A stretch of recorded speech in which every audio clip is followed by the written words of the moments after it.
Bismillahirrahmanirrahim. Student recite dua with me. Qala rabbi shrah li sadri wa yassir li amri wahlul 'uqdatam min lisani yafqahu qawli. Assalamu alaikum wa rahmatullahi wa barakatuhu. Lecture number 3, Computer Science for Class 9 Junior, 29 March. Unit number 1, Fundamentals of Computer. Today task is page number 14, 15 and 16. Topic is types of computer. Student, what is meant by types of computer? Data को represent किया जाता है, mean process किया जाता है इन दी input and output और computer so data की representation के अकॉर्डिंगली, प्रोसेसिंग के अकॉर्डिंगली, इनपुट और आउटपुट के अकॉर्डिंगली डाटा को 3 टाइप्स में क्लासीफाई किया जाता है। 3 टाइप्स हैं जिसमें एनालॉग कंप्यूटर्स, डिजिटल कंप्यूटर और थर्ड फॉर्म है हाइब्रिड कंप्यूटर। अब एनालॉग कंप्यूटर क्या है? Definition of analogue computer is analogue computer are those computers in which data और numbers is represented in the form of continuously varying physical quantity. Analogue computer में जिसमें हम अगर data या number की रिप्रेजेंटेशन को देखें तो वो हमारे पास एक फॉर्म में नहीं रहते, बल्कि क्या होते रहते हैं। डाटा और नंबर जो कि क्या होते रहते हैं हमारे पास, उसकी रिप्रेजेंटेशन कॉन्टीन्यूसली जो है वो चेंज होती रहती है। मीन वो उसमें हमारे पास कॉन्टीन्यूसली जो है वो डाटा की रिप्रेजेंटेशन होती है या नंबर्स की, लेकिन जो उनकी वेरिएशन होती है वो चेंज होती है। मीन अगर हम उसकी वोल्टेज की बात करें तो वो चेंज होगा, अगर हम उसके करंट की बात करें, अगर हम उसको मेजर करें तो वो एक तरह से उसकी वेरिएशन नहीं हो रही होगी, मतलब उसमें चेंजिंग आ रही होगी। सो एनालॉग कंप्यूटर वो कंप्यूटर की टाइप है जिसमें हम डाटा को प्रोसेस करते हैं, मेजर करते हैं, सच एज़ मतलब वोल्टेज को ले लें, अगर हम करंट को ले लें किसी भी प्रॉब्लम को सॉल्व करने के लिए। So they work on the supply of continuously signal as input and display output simultaneously. So analogue computer जो हैं वो डिज़ाइन होते हैं किस स्पेसिफिक टास्क के परफॉर्म करने के लिए।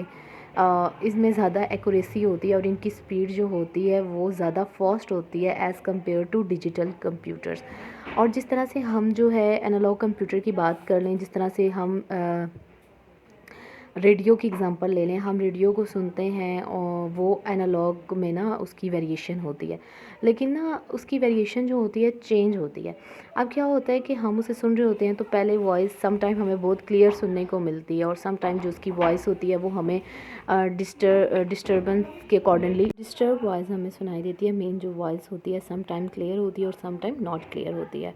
इसी तरह से एनालॉग कंप्यूटर की एग्जांपल्स हैं हमारे पास resistors, capacitors, transistors and analogue computer with volt meter.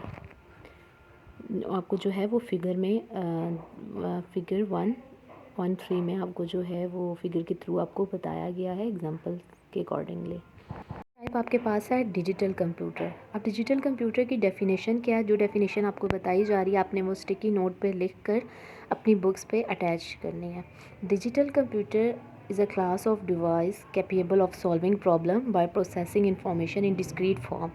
Mean digital computer में हम प्रॉब्लम को सॉल्व करने के लिए इंफॉर्मेशन लेते हैं, लेकिन इंफॉर्मेशन जो ली जाती है वो डिस्क्रीट फॉर्म में होती है, मीन बाइनरी फॉर्म में होती है, इन द फॉर्म ऑफ 0 और 1।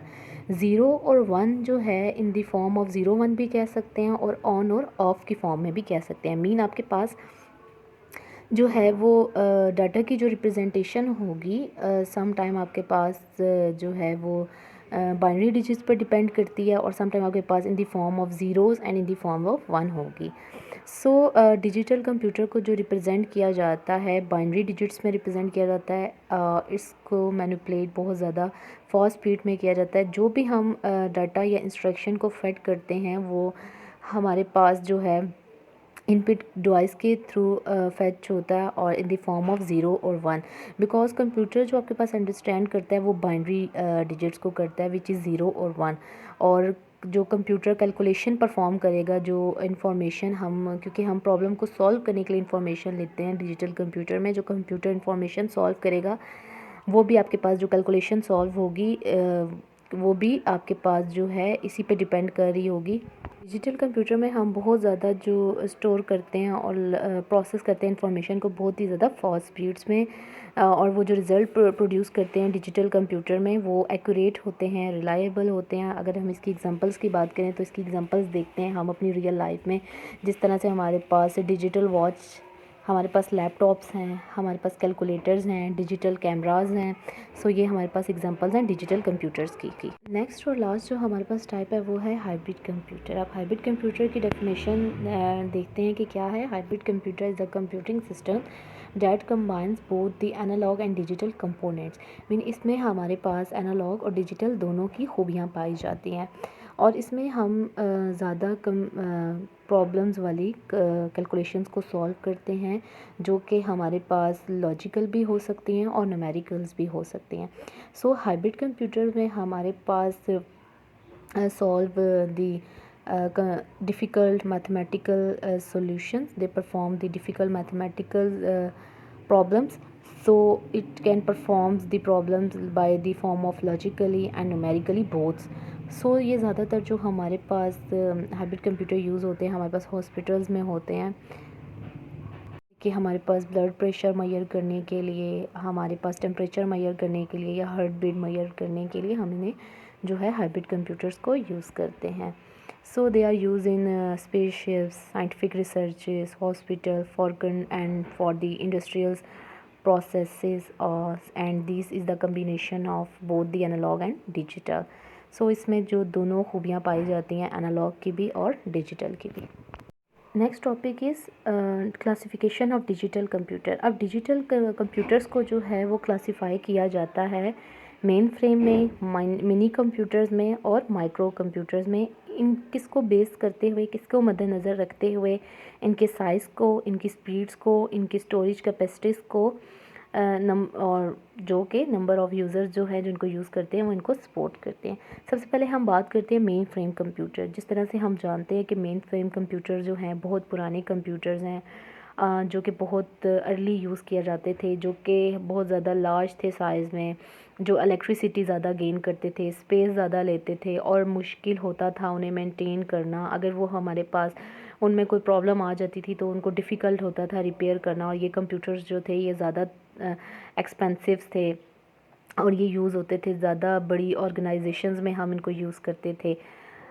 तो जो मेन फ्रेम कंप्यूटर्स हैं वो 1940s में जो है वो डेवलप किए गए, और ये ज़्यादा एक्सपेंसिव थे और ये सपोर्ट्स करते थे hundreds and even thousands of user at the same time इनको यूज़ कर सकते थे, जो सपोर्ट करते थे।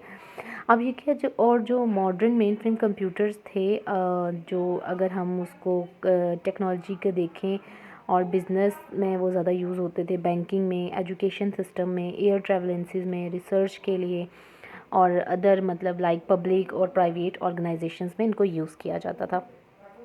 ये क्या करते थे, ये एग्जीक्यूट करते थे ट्रिलियन इंस्ट्रक्शंस पर सेकंड, मतलब एक सेकंड्स में ये trillion instructions mean trillions output को जो है वो प्रोसेस करते थे।